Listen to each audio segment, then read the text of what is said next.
아침에 전할 하나님 말씀은 요한복음 16장 7절부터 14절 말씀까지 같이 보겠습니다. 신약성경 175페이지, 제가 가진 성경은 신약성경 175페이지, 요한복음 16장 7절로 4절까지 말씀입니다.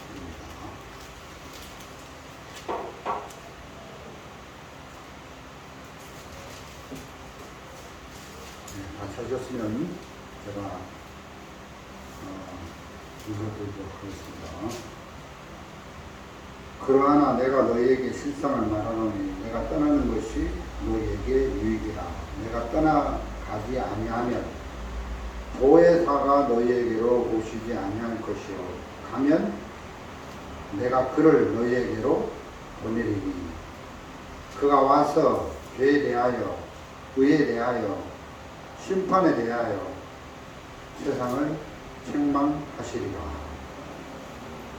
죄에 대하여라 하면 저희가 나를 믿지 아니하며 의에 대하여라 하면 내가 아버지께로 가니 너희가 다시 나를 보지 못하며 세상에 대하여라 하면 이 세상 임금이 심판을 받았습니다. 내가 아직도 너희에게 이를 것이 많으나 지금은 너희가 감당치 못하리라. 그러하나 진리의 성령이 오시면 그가 너희를 모든 진리 가운데로 인도하시리니 그가 자유로 말하지 않고 오직 듣는 것을 말하며 장래 일을 너희에게 알리시리라. 그가 내 영광을 나타내리니 내 것을 가지고 너희에게 알리겠습니다. 여기까지 읽었습니다. 예, 오늘 요한복음 16장 7절로 14절을 읽었는데요. 7절에 보면 예수님께서 이렇게 말씀하셨습니다. 우리 한 번 더 같이 보겠습니다. 그러하나 내가 너희에게 실상을 말한다. 예수님이 실상을 말한다. 이렇게 이야기를 하시는 겁니다. 실상이 뭡니까? 실상. 그러니까 진실을 제자들에게 말해준다. 예수님이 진실을 이렇게 이야기하는 것을 볼 수 있는데, 그러면서 뭐라고 하시냐면 내가 떠나는 것이 너희에게 유익이라. 예수님이 이제 떠나신다는 거죠. 떠나는 것이 너희에게 유익이라. 내가 떠나가지 아니하면 보혜사가 너희로 오시지 아니할 것이요 가면 내가 그를 너희에게 보내시리니. 그래서 이제 예수님이 보혜사를 너희에게 보내겠다. 내가 떠나가면 너희에게 보혜사를 보내겠다. 보혜사가 뭡니까? 성령이죠, 성령. 근데 성령이라고 안 하고 보혜사를 너희에게 보내겠다. 이렇게 말씀을 하신 거예요. 그러니까 예수님이 제자들과 3년 6개월 동안 같이 계시면서 제자들을 보호해주고 은혜 내려주고 제자들을 가르쳐주고 제자들을 지켜주셨는데, 이제 예수님이 아버지께로 떠날 때가 되셨는데 그냥 제자들을 놔두고 예수님만 가버리면 제자들은 공화처럼 되잖아요. 공화처럼 버려지게 되니까 예수님이 3년 6개월 동안 제자들과 같이 계시면서 그들을 돌봐줬던 것처럼 이제 예수님이 떠나면 이제 보혜사, 그 성령을 그들에게 보내서 성령의 돌보심을 받을 수 있도록 하셨다는 겁니다. 보혜사라는 것은 말 그대로 보호해주고 은혜 내려주고 가르쳐주는 분이다. 성령이라고 안 하고 보혜사를 보내겠다. 이렇게 말씀을 하셨다는 거죠. 이 앞에 요한복음 14장 16절에도 이런 말씀이 있습니다.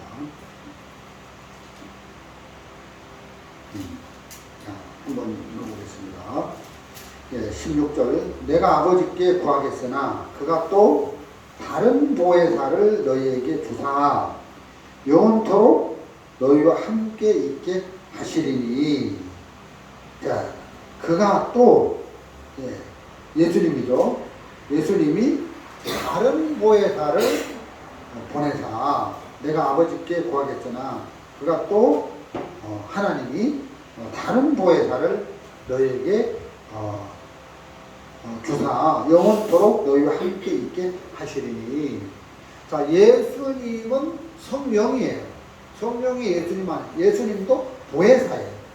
예수님 안에 계셨던 보혜사가 있고 또 다른 보혜사, 우리에게 보내는 다른 보혜사를 보낸다는 거예요. 예수님은 보혜사고 또 다른 우리를 돌보기 위해서 보혜사를 보내겠다. 그래서 우리를 돌봐주기 위하여 보아처럼 버리지 않고 돌봐주기 위하여 보혜사 성령을 보내신다. 이렇게 말씀을 하신 겁니다. 그래서 여러분, 이 성령은 감독자가 아니라 우리를 보호해주는, 우리를 돌봐주러 오는 보호자라는 거죠. 여러분, 어린아이에게 보호자가 있죠. 병원에 가면 그 환자에게 보호자가 있잖아요. 그 보호자는 어떤 일을 합니까? 막 어떤 감독자가 돼서 막 책망을 하고 막 이렇게 하는 게 아니라, 훈계를 하고 하는 게 아니라 돌봐준다는 거예요. 잘 돌봐주는 일을 이제 보호자가 하는 거죠. 그래서 예수님이 감독하러 오신 분이 아니라 우리를, 나를, 여러분을 돌봐주러 오신 분이다. 이렇게 우리가 이해를 하시면 될 것 같습니다. 그래서 예수님이 우리를 돌봐주러 오셨다. 예를 들어서 우리 교회 이곳에 예수님이 저와 여러분을 돌봐주러 오셨다. 그러면 아무 문제가 안 되는 거예요. 여러분, 배를 타고 먼 곳으로 가는데 풍랑이 일었어요. 근데 그 배 안에 예수님이 계시면, 풍랑을 잠잠케 해주신 분이 계시면 아무 문제가 안 되는 거죠. 여러분, 갈릴리 가나 혼인잔치집에 포도주가 모자랐는데 예수님이 거기 계시니까 그 모자란 문제가 아무런 문제가 안 됐단 말이죠. 자, 우리가 이렇게 인생을 살다가 가난하거나 어렵거나 굶주리거나 어떤 문제에 봉착해서 낙심할 때 우리 가운데 예수님이 계시면, 그 예수님이 우리를 돌봐주시면 가난한 것도 문제가 안 되고, 우리가 굶주리는 것도 문제가 안 되고, 우리가 어려운 것도 문제가 안 되고, 모든 부분에서 은혜를 입을 수 있게 된다는 것입니다. 그래서 예수님이 하늘로 올라가시면서 우리를 보혜사에게 부탁을 하셨다. 보혜사에게 우리를 인도하셨다. 그래서 이 보혜사를 우리에게 주셨다. 그래서 이게 보혜사를 우리에게 붙여주셨다는 것입니다. 이게 너무 감사한 거죠. 예를 들어서 제 딸이 결혼을 해서, 제 큰딸이 예를 들어서 아주 예쁜 손녀딸을 낳았다. 근데 예배당에 같이 예배를 드리러 왔는데 그 손녀딸이 없어진 거예요. 그럼 제 큰딸이 막 걱정하고 어디 갔지 막 하고 막 그러지 않겠어요? 근데 목사님이 뭐라고 하냐면, 네 동생, 남동생이 그 가게에 아이스크림 사주러 데리고 갔어. 그래서 네 동생, 남동생이 그 조카를 잘 돌봐줄 거야. 나중에는 아이스크림 사먹고 질질 흘리면서 돌아올 거야 하고 얘기를 해줬어요. 그러면 제 딸이 안심하겠어요, 안 하겠어요? 내 남동생이 내 딸을 데리고 갔으면, 예를 들어서입니다. 문제 없어. 잘 돌봐줄 거야 하고 이제 안심을 한다는 거예요. 걱정을 안 한다는 거예요. 마찬가지로 예수님이 아버지께로 떠나 올라가시면서 우리를 구원받은 우리를 이 땅에 보화처럼 버려두고 가신 게 아니라 성령 보혜사를 보내가지고 그 보혜사에게 우리를 맡겼다. 그래서 보혜사의 그 인도, 보호, 다스림 이렇게 이끌림을 받는 그런 삶을 살 수 있도록 우리에게 보호자로 보혜사를 주신 것이다. 이런 부분에 이렇게 이 요한복음 16장에서 말씀을 하고 있습니다. 그래서 요한복음 16장 7절에 내가 예수님이 너희에게 실상을 말하노니 진실을 말하노니 하면서 내가 떠나는 것이 너희에게 유익이라. 내가 떠나면 다른 보혜사가 너희에게 올 것이다. 그래서 보혜사가 너희를 돌봐주실 것이다. 그렇게 말씀을 하고 계신다는 거예요. 여러분 한번 생각해 보세요. 그 2000년 전에 유대 땅에 오신 예수님이, 나사렛 땅에 오신 예수님이 지금도 육체 안에 그 예수님은 거하셨잖아요. 그 예수님이 육체 안에 거하셨는데 그 2000년 전에 오신 예수님이 나사렛에 계시고 예루살렘에 계셨는데 지금도 안 떠나고 예수님이 육체 안에 계신다면 우리가 예수님을 보러, 예수님을 만나러 어디로 가야 되겠습니까? 비행기 타고 예루살렘으로 가야 돼요. 그럼 전 세계 구원받은 사람이 예수님을 만나러 어디로 가야 되겠어요? 예, 비행기 타고 예루살렘으로 가야 된단 말이에요. 그러면 우리는 볼 수 있어요, 없어요? 사람들이 너무 많이 몰려들어서 예수님을 만날 수도 없고 예수님을 볼 수도 없는데 예수님이 육체 안에 거하신 예수님이 떠나가시면서 이제 예수님 안에 계셨던 그리스도가 예수님이 다른 보혜사의 모양으로 우리에게 오셨다. 그러니까 영으로 우리에게 이렇게 오셨다. 이런 부분을 말씀해주고 있는 거예요. 성령으로 우리에게 오셨다. 그래서 이 성령은 어떤 분이냐?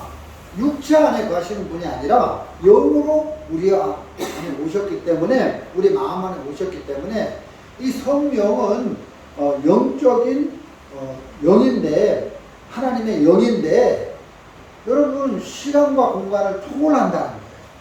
그래서 이 성령은 세상 어디에든지 계신다는 거예요. 여기도 계시고 저기도 계시고 어디든지 성령은 영으로서 계신다. 그래서 성령이 우리 마음 안에 오셔서 우리가 예수님과 똑같은 예수님으로 성령이 오신 것이다.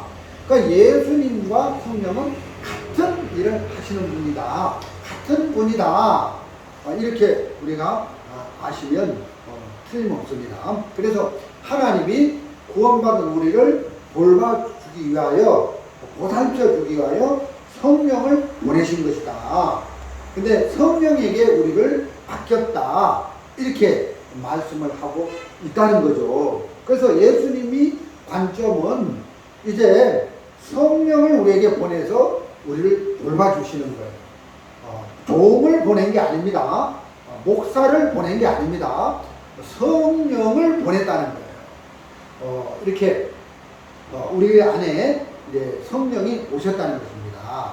그래서 모든 신앙의 초점은 성령에게 가 있어야 된다는 거예요. 성령이 우리 안에 없으면 그것은 아무런 의미가 없는 거죠. 성령이 우리 안에 임하지 않았다면 그것은 뻥이라는 거예요. 아무리 훌륭한 목사가 와도 성령이 우리 마음에 없다면 그건 의미가 없고 그거는 가치가 없는 일이다. 그래서 우리가 신앙을 하려면 성령이 우리 마음에 임해야 된다. 그래서 하나님이 구원받은 우리에게 성령을 주셨고 마치 성령이 우리를 인친 것처럼 그렇게 하셨다. 이렇게 성경이 이제 우리에게 말씀을 해주고 있습니다. 그래서 하나님은 성령에게 우리를 맡겼다. 예수님이 성령을 우리에게 보내주셨다. 그래서 이제 성령의 돌보심을 받을 수 있도록 하셨다는 것입니다. 제가 어릴 때 자전거를 타고 싶었습니다. 그래서 자전거를 어떻게 배웠지? 하고 했는데 근데 이제 자전거를 또 없었고 자전거를 가르쳐주는 그런 분도 없었어요. 근데 동네에 형이 있었는데 그 형이 자전거를 가지고 있었는데 한 번은 자전거를 가르쳐 주겠다는 거예요. 그래서 이렇게 자전거 타는 것을 배우는 게 아니라 이제 제가 이제 자전거를 딱 탔는데 넘어지잖아요. 한 번도 안 타봤으니까. 근데 그 동네 형이 뒤에서 딱 잡아주더라고. 잡아주니까 제가 이제 자전거를 타고 가는데 넘어져야 되는데 넘어졌겠어요? 넘어지지 않았겠어요? 뒤에서 형이 딱 자전거를 붙잡아 주니까 안 자빠지는 거예요. 그래서 자전거를 잘 타고 가고 있더라고. 그래서 내가 이제 안 넘어지고 왜 자전거를 타고 가고 있지 하니까 뒤에서 이제 형이 자전거를 넘어지려면 잡아주고 넘어지면 잡아주고 그래서 이제 잘 돌봐줘가지고 제가 잘 갈 수 있었던 거더라고요. 그래서 결국 이제 저는 이제 자전거를 잘 타는 사람이 됐는데 그래서 이제 뒤에서 돌봐주는 형이 내게 있었다는 거죠. 마찬가지로 성령은 우리를 막 그 감독하기 위해서 하나님이 감독자로 보낸 게 아니라 우리를 연약한 우리를 정말 부족한 우리를 돌봐주려고 보내셨다는 겁니다. 그래서 너무너무 감사한 거죠. 여러분 엄마는 아이들에게 보호자 같아요, 감독 같아요. 감독 같은 마음이 드는 거예요. 막 윽박 지르고 막 뭡니까 엄마들이 아이가 똥오줌 못 가리고 그러면 아직도 똥오줌 못 가려 하고 막 윽박 지르고 막 감독 역할을 하고 그러잖아요. 그래서 엄마는 돌봐주는 보호자라기보다는 감독자 역할을 한다. 근데 할아버지는 어떻습니까? 그 손녀딸이 오줌을 싸도 똥을 싸도 괜찮아.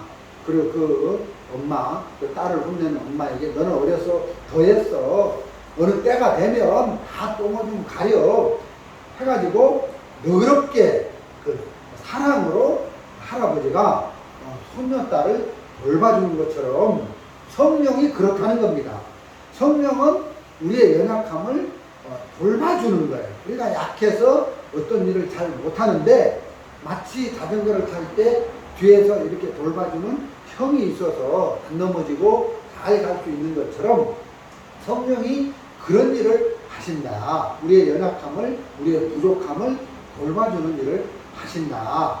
그래서 하나님께서 구원받은 우리, 구원을 받아도 연약해서 아무것도 할 수 없는 우리, 뭘 부족해서 능력 없는 무익한 우리를 위해서 성령을 보내셨다. 그래서 성령의 다스림 안에, 성령의 돌보심 안에, 성령의 보호심 안에 우리가 살 수 있도록 하셨다. 이런 말씀을 이렇게 주님이 하시고 계시는 걸 볼 수 있습니다. 또 이렇게 그 성경 누가복음 10장에 보면 그런 말씀 있잖아요. 선한 사마리아인이 강도만 자를 이렇게 데리고 어디로 갔습니까? 주막 주인에게 가서 2데나리온을 주면서 잘 돌봐주라고 맡기잖아요. 근데 이제 그때 이제 그 주막 주인에게 이 강도만 자를 맡겼다는 거죠. 여기 이제 선한 사마리아인은 예수님을 뜻하고 강도만 자는 구원받은 우리를 뜻하고 주막은 교회를 뜻하고 주막 주인은 성령을 뜻하죠. 성령을. 그래서 성령에게 예수님이 그 2데나리온을 주면서 돌봐주라고 하시는 걸 볼 수 있습니다. 그래서 이 주막 주인은 성령으로 해석을 하는 게 맞다.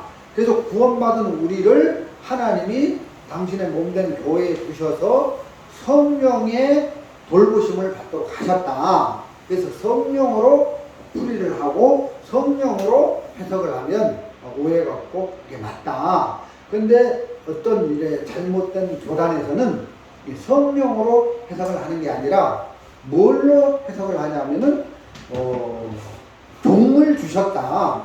하나님이 구원받은 우리를 위해서 종을 주셨다. 그래서 종에게 맡겼다. 이렇게 하는데 그게 아닙니다. 종은 사람이라 사람은 무익해서 우리를 돌볼 수 없습니다. 그래서 종으로 해석을 하면 이거는 틀린 것이고 교회 안에서 그렇게 말씀을 전하면 잘못된 것이고 주인에게 예수님이 강도 만난 자를 맡겼는데 이 주막 주인은 성령이라는 것입니다. 성령에게 우리를 맡겼다. 이렇게 보셔야 맞다. 그래서 성령의 돌보심을 받을 수 있도록 하셨다는 것입니다. 이게 너무너무 감사하다는 거죠. 또 그리고 또 요한복음 그 앞에 보면 14장 1절에 이런 말씀이 있습니다. 15장 1절에 내가 참 포도나무요 내 아버지는 농부라 했는데 예수님을 무엇에 비유를 했습니까? 포도나무에 비유를 했습니다. 이 포도나무는 예수님의 그림자다. 예수님을 이야기하는 그림자다. 이 포도나무는 예수님의 그림자로 이제 요한복음 15장 1절에서 비유를 하고 있고 15장 5절에 나는 포도나무요 너희는 가지니 이렇게 이야기를 하고 있다는 것입니다. 그래서 나는 포도나무요 예수님이 포도나무라는 거죠. 너희는 가지니 그랬습니다. 그러면 여기 너희는 여기 스펄전 목사도 뭐예요? 가지라는 거죠.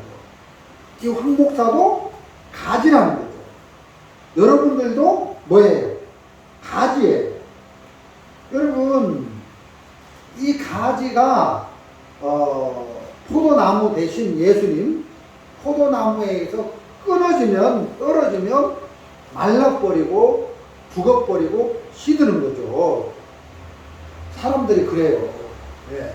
우리가 전에 있던 기수선에서 나오니까 그 사람 저주를 받고 그 사람 죽어 막 그러는데 멸망받을 거야 그런데 저는 기소선에서 나왔지 그 기소선도 가지라는 거예요. 그 가지에서 나왔지 포도나무 대신 예수님에게서 끊어진 적은 한 번도 없다는 거예요.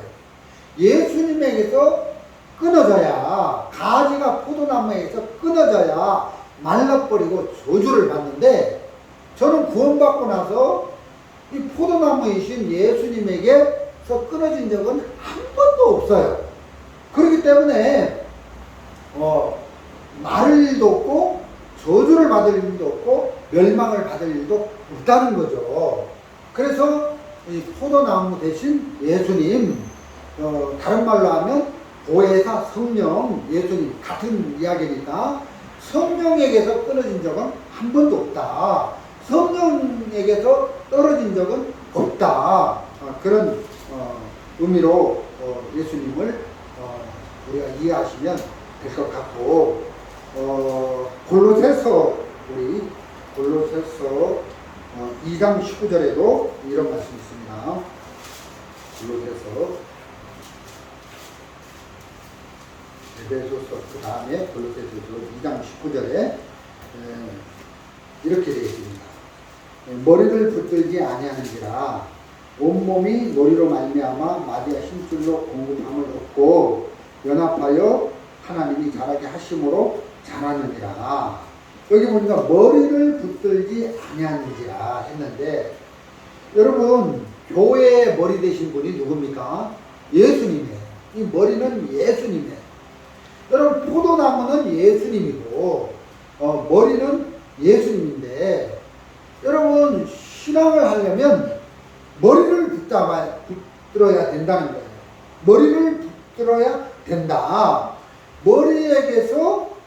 끊어지면 힘을 못 발휘하는 거죠.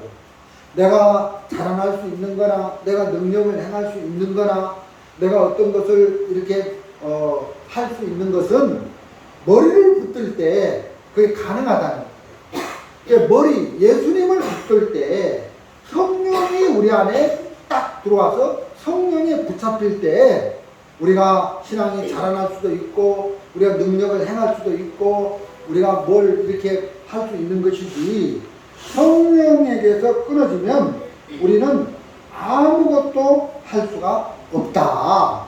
그래서 머리를 붙들지 아니하는지라 이렇게 되어져 있는 것을 볼 수가 있다는 거죠. 머리 때문에 온몸이 자라는 거예요. 머리 때문에 살 수 있다. 자, 우리 여기 온몸이 머리로 말미암아, 마디아 힘줄로 공급함을 받고 연합해 하나님이 자라게 하심으로 자라느니라. 그러니까 머리를 붙들어야 된다. 머리는 예수님이고 보혜사 성령이다. 이 머리가 교회의 종, 목사가 아니에요. 목사가 교회의 머리가 될 수 없는 거예요. 그러면 목사는 뭐냐? 목사는 하나님의 말씀을 전하는 그 양들에게 꼴을 먹이는, 구원받은 성도들에게 꼴을 먹이는 하나님의 말씀을 전하는 은사를 입은 자다. 그래서 하나님의 말씀을 이렇게 받아서 전하는 그 역할을 하는 은사를 입은 자다. 그 이상 어떤 권한을 가지고 위치를 가지고 목사가 교회 안에서 계급화되어서는 안 된다는 것입니다. 목사가 높임을 받아서는 안 된다는 것입니다. 목사는 아무것도 아니다. 하나님의 말씀을 전하는 그 목사를 존경하고 그 목사를 신뢰하는 것은 그 목사 입을 통해서 하나님의 말씀이 나오기 때문에 존경하는 것이지, 그 목사 자체를 존경해서는 안 된다. 사람을 높여서는 안 된다. 이런 말씀을 드리는 겁니다. 예를 들어서 민수기 21장에 그 노뱀을 장대에 달아 이렇게 그 불뱀에 물린 자마다 노뱀을 쳐다보면 살게 했는데, 여러분 노뱀은 보혜사 성령이고 예수님이라는 거죠. 하나님의 말씀이라는 거죠. 그럼 노뱀을 쳐다봐야 사는 것이지, 그러니까 하나님의 말씀에게 능력이 있는 것이지 노뱀을 단 장대는 아무 의미가 없다는 거예요. 그런데 목사는 노뱀을 단 장대와 같다는 거예요. 여러분 장대가 잘났으면 어떻고 못났으면 어떻고, 장대는 그냥 그 노뱀을 다는데 쓰임받는 도구에 불과한 것이지, 장대를 쳐다봤을 때 능력이 나타나는 게 아니라 장대에 달린 노뱀, 즉 보혜사 성령에게 능력이 있다는 겁니다. 보혜사 성령, 예수님에게 능력이 있다는 거예요. 예수님, 보혜사 성령 같은 의미니까. 그래서 예수님이 떠나가시면서 종을, 목사를 우리에게 주셔서 그 목사의 다스림, 목사의 돌보심을 받도록 한 게 아니라 성령을 주셔서 성령의 돌보심을 받도록 하셨다는 것입니다. 그래서 성령의 도를 받도록 하셨다는 것입니다. 그래서 예수님의 모든 초점과 관심은 성령에게 있다는 것입니다. 목사에게 있는 게 아닙니다. 근데 우리 목사도 장대에 불과한 거예요. 목사는 장대다. 그래서 우리가 그 목사를 존경하는 것은 그 목사의 입에서 노뱀 대신 예수님이 나오고 말씀이 나와서 그 목사를 존경하는 것이고, 목사도 이제 구원받은 성도들을 존경하는 거죠. 사실 성도들이 없으면 목사가 일을 할 수 없잖아요. 진짜 어떤 일들을 하고 이렇게 저런 일들을 하고 전부 이렇게 같이 이렇게 모아서 연합해서 그런 일들이 되는 걸 볼 수 있습니다.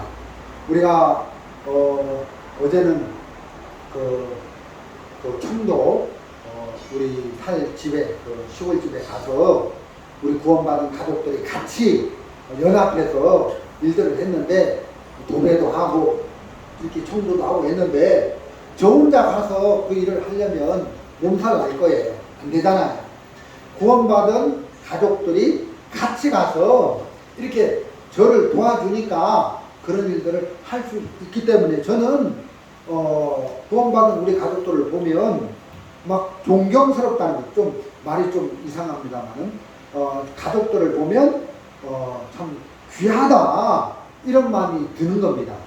저 혼자만 딱 있어서 어떤 일을 하면 할 수 없는 일들이 너무 많은데 같이 이렇게 서로 도움을 받으면서 이렇게 하니까 이렇게 교회 안의 목사는 성도들을 존경하고 또 성도들은 또 이게 말씀을 전해주는 목사를 또 존경하고 이게 서로 귀하게 존경하고 이렇게 교회 안에서 지내는 게 맞다. 네, 그런 마음이 드는 거죠. 그래서 아까 그 누가복음 10장 35절에 주인에게 예수님이 강도 만난 자를 맡겼다. 그래서 성령의 돌보심을 받도록 하셨다. 그래서 우리가 이 교회 안에서 성령이 우리에게 어떤 때 은혜를 내려주시고 또 능력도 내려주시고 또 어떤 일을 할 수 있는 마음도 주셔서 우리가 할 수 있는 것이죠. 그래서 이제 그 사도행전에 보면 그 예수님이 그렇게 하늘로 올라가시면서 기다려라. 내가 너희에게 성령을 보내시겠다 해가지고 성령이 너희에게 임하면 너희가 권능을 받고 예루살렘과 사마리아 땅끝까지 이르러 내 증인이 되라 했는데 그 성령이 제자들에게 내려왔습니다. 그때 이제 제자들이 그냥 기다리고 있으면 성령이 내려오게 되는데 죄사함 받고 이제 성령을 받으면 되는데 그때 이제 그 제자들은 그 가룟 유다를 대신해서 뭐 이제 제비를 뽑고 막대하를 대신하고 막 기도하고 그랬는데 우리가 이제 성령을 받기 위해서는 우리가 우리 자신을 부인하고 뭐 우리가 어떻게 뭐 하고 우리가 뭘 해야만 될 것 같은 그런 말을 하는 사람이 많은데 그게 아니다. 베드로를 보면 예수님을 3번 부인하고 나서 이제 크게 쓰임을 받고 크게 이제 맞는 말인 것 같지만 그래서 이제 우리도 예수님의 성령, 예수님의 은혜를 입고 보혜사 성령의 이렇게 돌보심을 입으려면 자기를 부인해야 된다. 베드로처럼 그러는데 그렇게 생각한다면 스데반이 뭐 성경에 보면 뭐 자기를 부인했다 이런 게 없잖아요. 야고보가 말씀을 전하고 막 하는데 그런 게 없잖아요.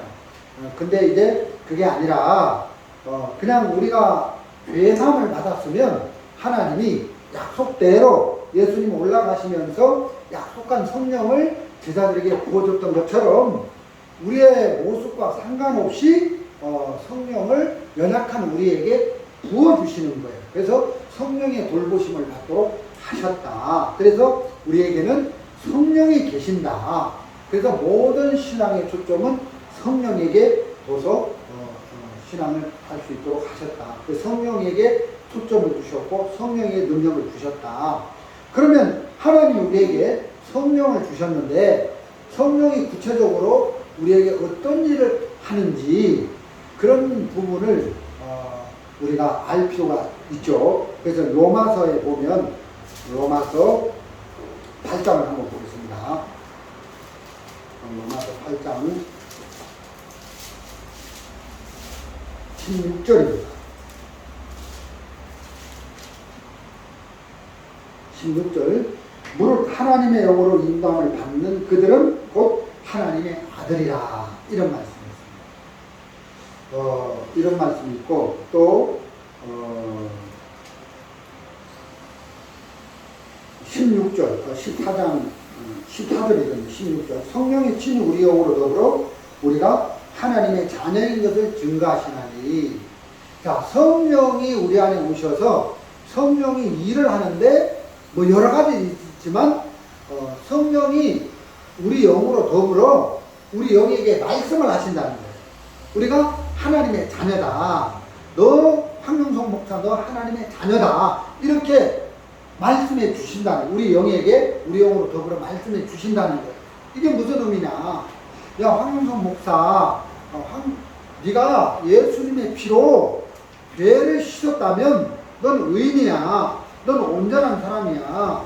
그 죄를 씻었다면 너는 이제 의롭고 거룩하기 때문에 지옥에 안 가고 구원을 받은 거야. 성령, 하늘나라 갈 수 있어 하고 성령께서 죄사함 받은 이 부분에 대하여 우리 마음에 확실히 말씀을 해주셔서 예수님이 십자가에 흘린 피가 내 모든 죄를 씻어서 나는 이제 죄 때문에 심판을 받고 지옥 안 가. 하늘나라 갈 수 있는 하나님의 아들이 됐어. 네가 죄사함을 받았다면 하나님의 아들이 된 거야 하고 성령이 우리 안에 오셔서 우리 영으로 더불어 가르쳐 준다는 거예요. 그래서 성령이 우리가 하나님의 아들이라는 것을 가르쳐 주는 거예요. 우리가 구원받은 걸 어떻게 합니까? 성령이 그걸 가르쳐 준다는 거죠.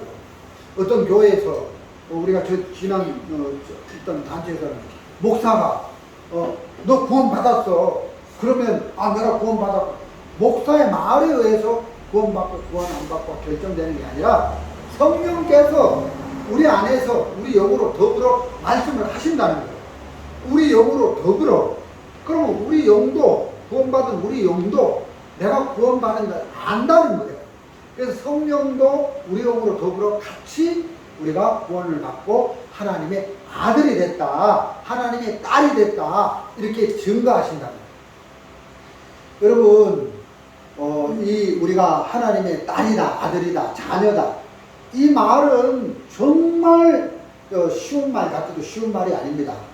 성경에 유대인 세계에서는 내가 하나님의 아들이다 그러면 신성 모독죄가 돼서 돌에 맞아 죽어야 돼요.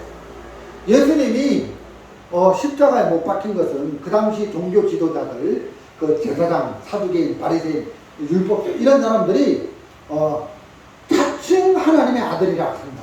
그래서 저가 하나님의 아들. 그래서 예수님을 십자가에 못 박혀 죽인 거거든요. 여러분 유대교에서 구원받은 그 예수님의 제자들이 다 유대교인들에 의해서 순교를 당했는데 그들이 왜 죽었냐면 그리스도를 하나님의 아들로 받아들이고 구원자로 받아들였기 때문에 그들이 신성 모독죄로 순교를 당한 거잖아요. 그래서 유대 사회에서는 지금도 하나님의 아들이다. 우리가 구원을 받고 하나님의 딸이다. 하나님의 자녀다. 이 소리는 아무나 할 수 없는 그런 아주 악한 신성 모독죄가 되는데 여러분 성령이 우리 안에 오셔서 우리가 하나님의 아들이라는 걸 가르친다는 거예요. 예수님이 십자가의 보혈로 내 죄를 다 씻어줬어. 그래서 나는 하늘나라 갈 수 있는 하늘나라 가는 하나님의 아들이 됐어. 하나님은 아버지가 됐어. 이렇게 가르칠 뿐만 아니라 예수님이 그 일을 하셨을 뿐만 아니라 예수님이 또 떠나가면서 성령까지 우리에게 보내주셔서 우리를 어디를 봐도 우리가 하나님의 자녀고 완전하게 이렇게 고아로 내버려두지 않고 지켜주셨다는 것입니다. 여러분 예를 들어서 어느 식당에 갔는데 내가 누군지 아세요? 내가 하나님 아들이에요. 그럼 끝난 거야 안 끝난 거야? 여러분 우리 아버지가 대통령이다. 그럼 대통령의 아들이다 내가. 그럼 우리나라에서 그 사람 끝났어요 안 끝났어요? 끝났어요.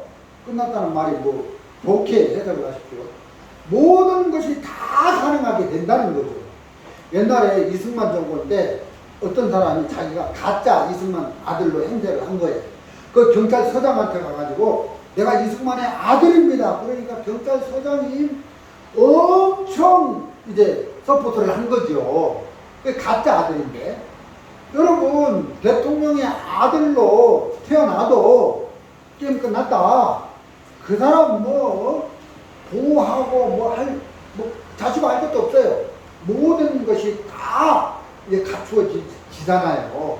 모든 걸 다 책임져 주잖아요.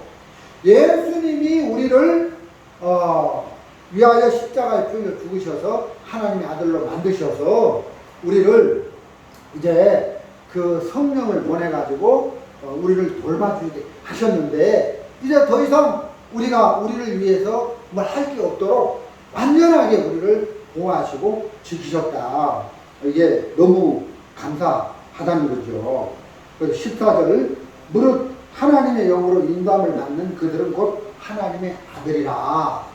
자, 우리가 이렇게 보면 하나님의 영으로 인도함을 받는 건 너무 어려워. 우리가 육신적인 사람인데 어떻게 하나님의 성령의 인도를 받을 수 있어? 하나님의 영으로 인도함을 받는 그들은 곧 하나님의 아들이다. 그래서 성령이 우리 영으로 더불어 우리가 친히 하나님의 자녀인 것을 증거하신다 했는데, 그래서 인도함을 나는 구원을 받아도 못해. 우리는 약해서 연약해서 할 수 없어. 이것만 배웠다는 거죠. 우리가 전에 있던 기도선에서는 할 수 없어. 나는 안 돼. 이것만 배웠는데 지금 2학년 단계인데 난 우리가 할 수 없다는 거 2학년이야. 3학년, 4학년, 5학년 올라가야 되는데, 여러분 할 수 없고 못하는 건 맞는데, 그래서 연약한 우리를 위해서, 할 수 없는 우리를 위해서 우리를 돌봐주시는, 할 수 있도록 하시는 그 성령 보혜사를 둬서 성령의 돌보심을 받고 성령의 은혜를 입고 성령의 권능, 능력을 따라서 할 수 있도록 하기 위하여 하나님 우리에게 성령을 주셨다는 것입니다.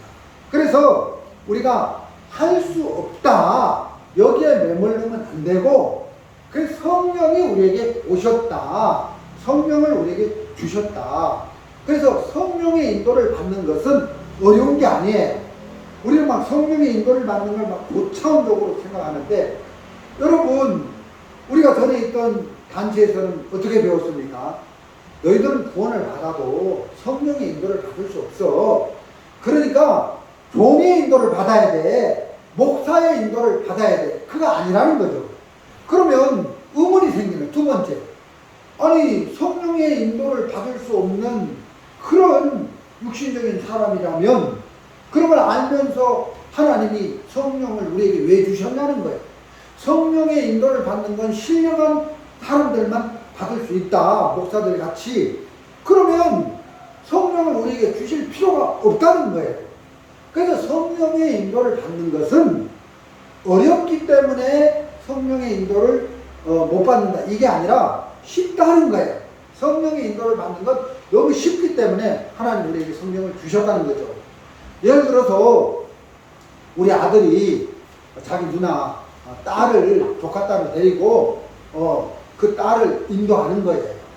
그러면 아들이 그 어린 조카를 인도할 때 그 아들 기준으로 그 조카 딸을 이끌어 가겠어요? 그 조카 딸 기준으로 그 성령이 이렇게 맞춰서 이끌어 가겠어요? 그렇죠? 그러니까 우리가 성령의 인도를 받아야 된다. 그러니까 우리가 주어가 되면 안 된다는 거죠. 그가 성령이 우리는 그냥 끌려가는 거예요. 우리를 이끌어가는 거예요. 그러니까 성령이 우리를 이끌 때는 성령의 주관대로 우리를 막 이끄는 게 아니라 우리가 연약하고 부족하고 약한 걸 아시기 때문에 잘 이끌어 주신다는 거죠.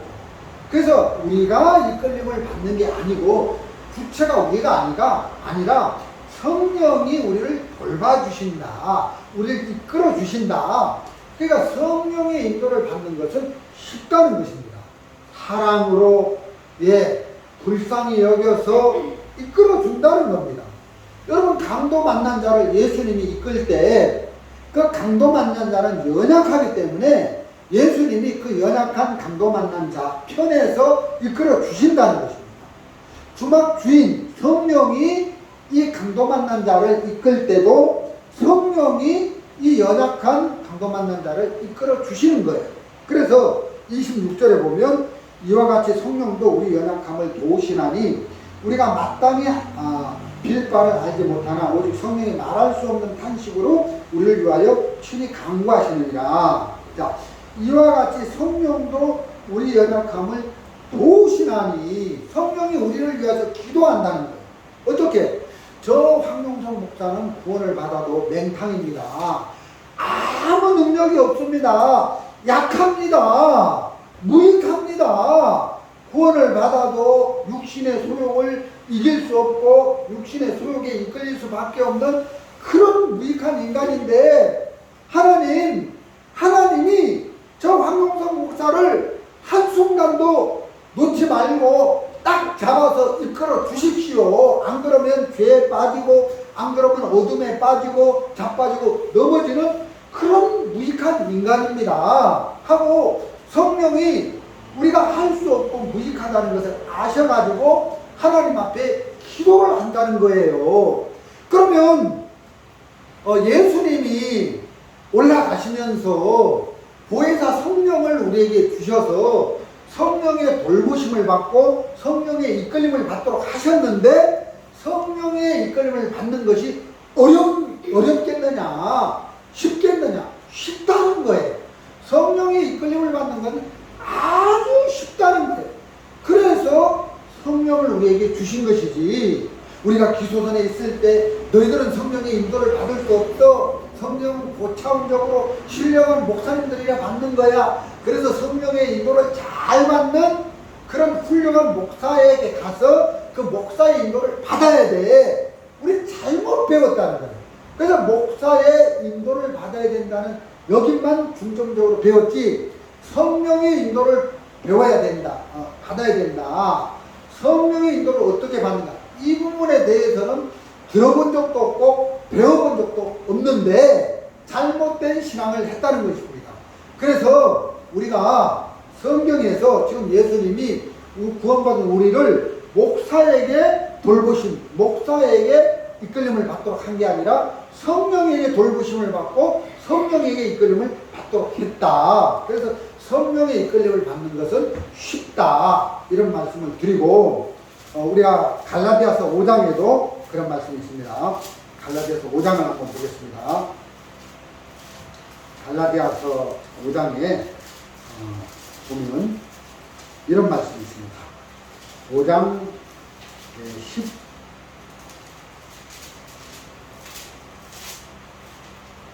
16절 16절 내가 이르노니 너희는 성령을 쫓아 행하라. 그래야만 육체의 욕심을 이루게 아니하리라.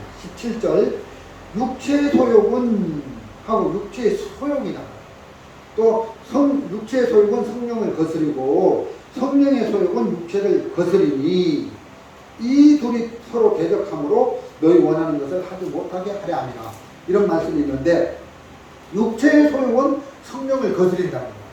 그래서 우리는 어떻게 생각하냐면 야 성령의 인도를 우리는 받을 수 없어. 아이고 구원을 받아도 나는 육체의 소욕이 있는데 그 육체의 소욕이 나를 이끌어 가는데 난 안 돼. 안 돼. 그래서 성령의 인도를 받는 건 불가능해. 그래서 보이는 사람의 인도, 그래서 종의 인도, 목사의 인도를 받아야 돼. 나는 스스로 개인적으로 성령의 인도를 받을 수 없어. 이렇게 이야기를 한다는 거예요. 그 말이 맞아 보여요. 그 말이 맞아 보여요. 육체의 소욕이 강해서 성령의 인도를 받는 건 불가능해. 어떻게 보면 맞는 것 같은데 그게 아니에요.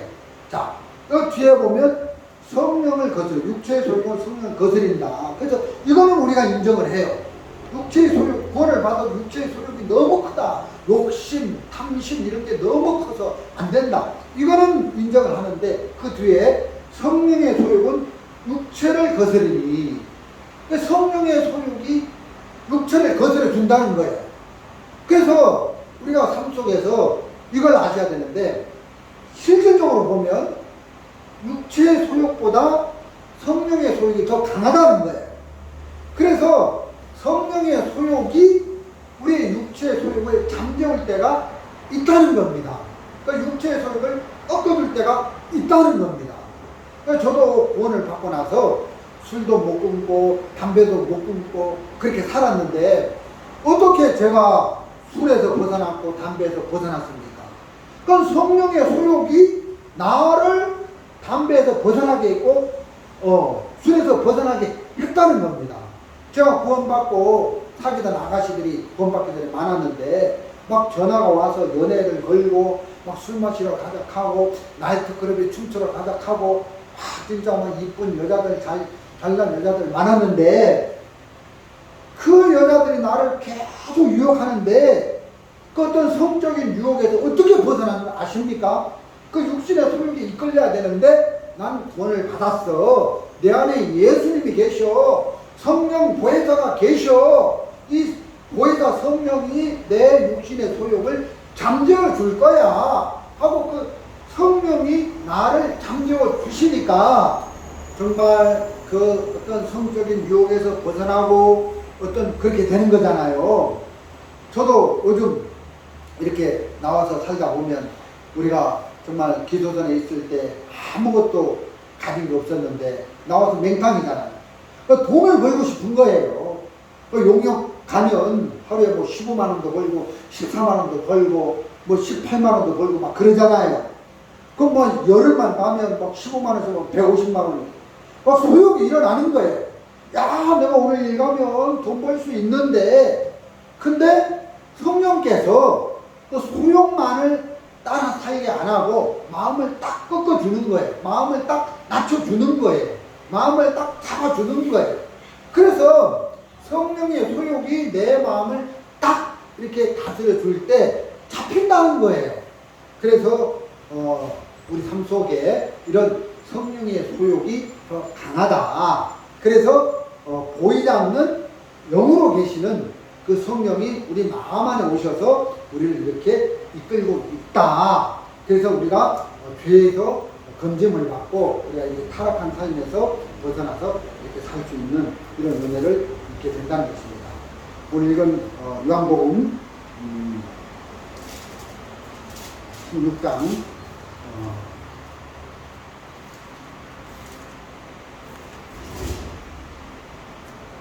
14절을 보겠습니다.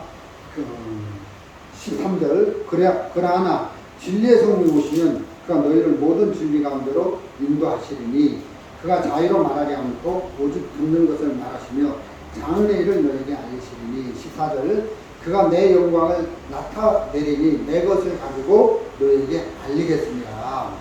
자, 그가 성령이 예수님의 영광을 나타낸다는 거예요. 그럼 이 성령이 무슨 일을 하시냐면은 내 것을 가지고 예수님의 것을 가지고 너희에게 알리겠습니다. 그럼 성령은 자유로 일을 하는 게 아니라 예수님에게서 들은 것을 예수님에게서 받은 것을 가지고 우리에게 말씀을 하시고 우리를 돌보시고 이끄신다는 거예요. 예수님이 자의적으로 하는 게 아니라 아버지께 받은 것을 자 15절 물은 아버지께 있는 것은 다 내 것이라 그러므로 내가 말하기를 그가 내 것을 가지고 너에게 알리리라 하였노라. 그러니까 아버지가 가진 모든 것은 예수님 것이고 예수님 안에 있는데 그 아버지 안에 있는 모든 것이 예수님 안에 있는데 그 예수님 안에 있는 모든 것을 성령이 받아서 예수님의 것을 가지고 우리에게 일을 하신다는 거예요. 그러니까 이것은 마치 그 누가복음 10장에 선한 사마리아인 되신 예수님이 강도 만난 자 된 구원받은 우리를 주막 주인에게 맡겨서 돌봐 달라고 했죠. 주막 주인은 성령인데 종이 아닙니다.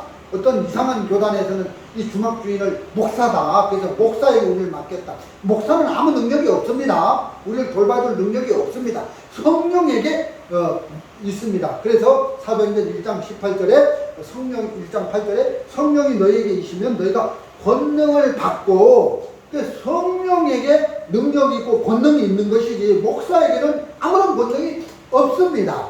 그래서 권능이 있는 성령에게 우리를 맡겼다는 거예요. 그래서 예수님이 이렇게 그 성령이 예수님의 것을 받아가지고 그 강도 만난 자를 돌봐주는 거죠. 그럼 예수님이 선한 사마리아인이 2데나리온을 주막 주인에게 주면서 돌봐줘라 이렇게 말씀을 하신 거예요. 그래서 성령은 예수님의 것을 가지고 예수님의 것을 받아가지고 우리에게 말씀을 하신다. 그래서 성령이 우리 안에서 능력으로 역사하신다. 이 성령은 예수님과 같은 분이다. 왜? 예수님 안에 있는 것을 받아서 하시니까.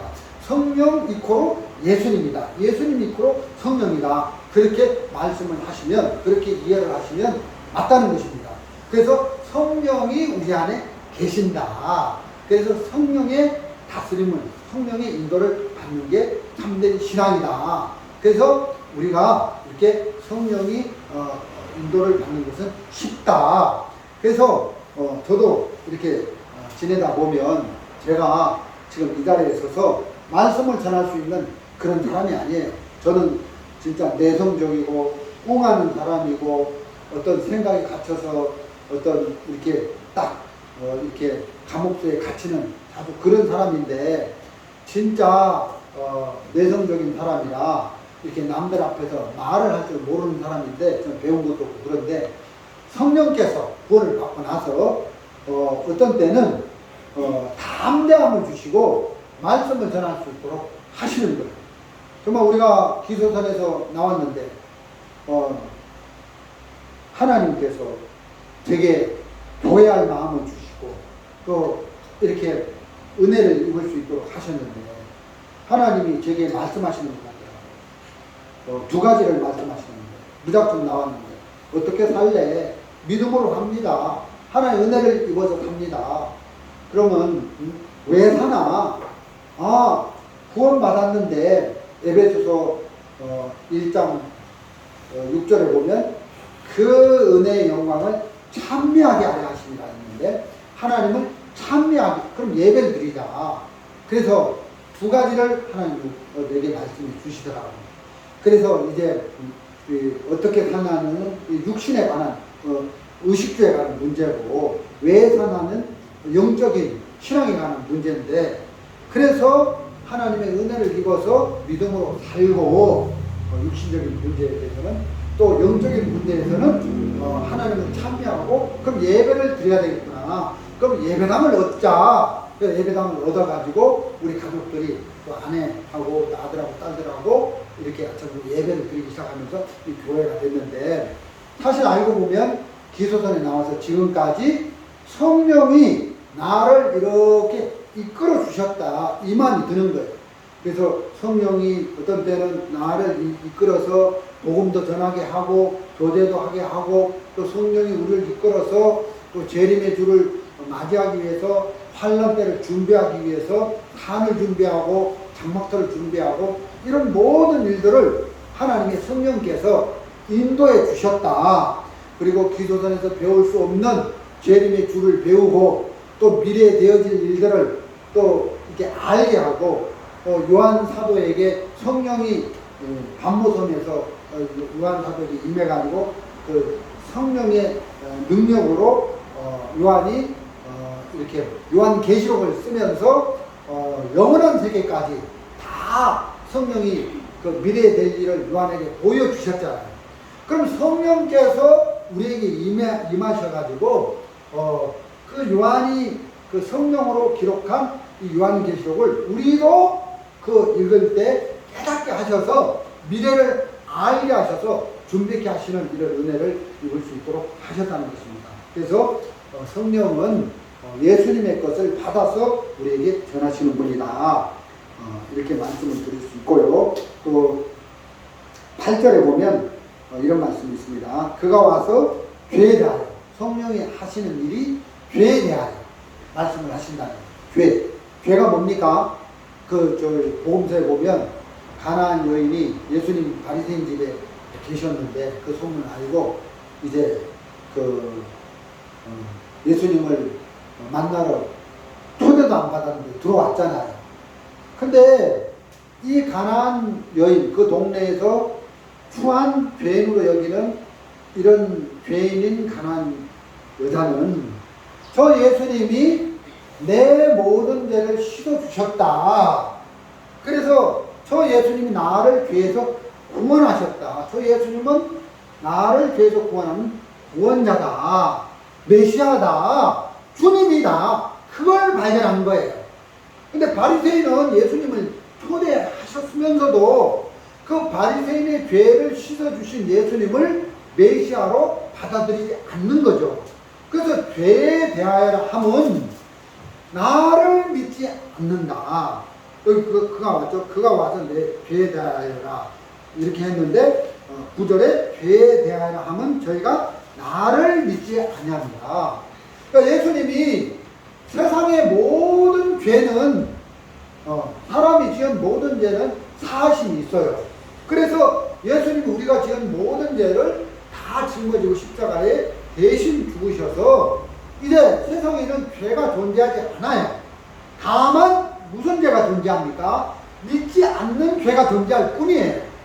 여러분, 지옥 가는 사람은 죄를 많이 지어서 지옥 가는 게 아니라 그 죄를 씻어주신 예수님을, 나를 믿지 않는 거예요. 예수님을 믿지 않는 거예요. 그 보혜사 성령을 믿지 않는 거예요. 예수님을 믿지 않아서 지옥 가는 거예요. 그러니까 예수님의 눈으로 볼 때는 그 동네에서 죄인인 가난한 여자를 볼 때는 죄가 씻어져서 의롭게 됐는데 바리새인은 죄가 남아있는 거예요. 여러분, 이 동네에서 가늠한 죄를 지은 진짜 그 죄인인 가난한 여자는 죄를 짓고 있는데 예수님 그랬잖아요. 사람은 죄 아래에 있기 때문에 사람이 죄를 짓는 것은 어쩔 수 없다. 그래서 예수님이 오셔서 십자가에서 죄를 다 씻었다. 그래서 이렇게 죄에 대하여 하면 나를 믿지 않는 거다. 그러니까 믿지 아니함으로 지옥 가고 믿음으로 천국을 가는 건데 예수님이 이런 말씀을 하고 있다는 거죠. 보혜사 성령이 오셔서 이런 말씀을 전해주고 있다는 거죠. 예수님에 대하여 증거를 하면서 복음에 대하여 증거하면서 죄에 대하여라면 저희가 나를 믿지 아니합니다. 또 그리고 의에 대하여 심판에 대하여 의에 대하여 또 이 성령이 증거를 하신다는 거예요. 의에 대하여 우리가 예수님을 믿으면 의롭게 되잖아요. 우리가 율법의 행위로 의롭게 된 게 아니라 예수님이 우리를 의롭게 하기 위하여 십자가에 우리 죄를 다 씻어서 예수님의 의로움을 우리에게 주셨는데 부활 승천하셔서 정말 죄는 십자가에서 끝내고 부활하신 예수님을 우리에게 주셨는데 그래서 우리가 의롭게 됐다. 근데 이제 의에 대하여라면 이제 율법을 지켜서 의가 되는 게 아니라 믿음으로 의가 되는데 이렇게 예수님을 믿음으로 우리가 의롭게 되는 이런 부분을 말씀해 주고 있는 것이고 심판에 대하여 세상을 책망하시리니 여기 이제 11절에 보면 심판에 대하여 하면 이 세상 임금이 심판을 받았습니다. 이 세상 임금 막이라고 안 하고 왜 이 세상 임금은 막인데 어둠의 이 세상 중에는 막인데 마귀를 심판했다고 안 하고 세상 임금을 심판했다고 하시느냐 성령께서 보혜사 성령께서 여러분 그 임금을 심판하는 거예요. 옛날에 그 일본 그 천황이 항복했습니까? 안 했습니까? 항복했죠. 그러면 일본 천황을 항복시켰다. 일본 천황을 죽였다. 또는 항복시켰다. 그러면 그 밑에 있는 모든 부하들이 항복 안 해도 왕이 임금이 항복하면 항복한 거예요. 그래서 임금을 심판하는 거예요. 임금을 심판하면은 왕을 심판하면은 뭡니까 국방부 장관도 심판을 받은 것이고 용감히 싸우는 군사도 심판을 받은 것이고 그런 거예요. 그래서 예수님이 세상 임금인 마귀를 십자가에서 심판을 했다는 것은 이미 왕이 어떤 전쟁에서 왕이 죽으면 끝난 거예요. 여러분 왕이 안 죽고 그 전쟁에서 군인들이 다 죽어도 왕이 안 죽으면 진 게 아니에요. 근데 백성들이 군대가 남아있어도 왕이 항복을 하거나 왕이 죽으면 그 전쟁은 끝난 거예요. 진 거예요. 그 예수님이 마귀를 심판했다는 거죠. 죄를 심판했다는 거죠. 이 세상 임금인 마귀와 죄를 십자가에서 심판하셔서 우리를 거기서 건져내셨다. 그래서 마귀가 심판을 받았다. 그 말은 세상 임금이 심판을 받았다는 말은 모든 사람들이 이 세상 임금에게 속해 있잖아요. 넌 누구에게 속했냐? 세상 임금에게 속했다. 그러면 우리가 속해 있는 그 우두머리 임금을 죽여버리면 우리는 거기서 우리도 죽은 것이 되는 거죠. 그래서 예수님이 마귀를 십자가에서 심판할 때 나도 같이 심판을 받은 거고, 죄가 심판을 받을 때, 세상 임금이 심판을 받을 때 나도 죽고 있는 것이다. 그래서 일사부자의 원칙에 의해서 이제 더 이상 우리에게는 심판이 없다, 이렇게 말씀을 하시는 겁니다. 그래서 우리가 이렇게 성령의 인도를 받을 수 있도록 하나님 우리에게 성령을 주셨다. 그래서 성령의 인도를 받는 것은 어려운 일이 아니다. 그래서 여러분들이 이 예배를 마치고 또 여러분 삶 속의 현장에 갈지라도 여러분 안에는 보혜사 성령이 계신다. 그래서 그분의 인도를 받으면서 여러분들이 복된 신앙생활을 할 수 있도록 하신 이 부분에 대하여 깊이 묵상을 하시고 생각하시면서 한 주간을 지내시는 저와 여러분이 되시기를 바랍니다. 오늘 말씀은 여기까지 드리도록 하겠습니다.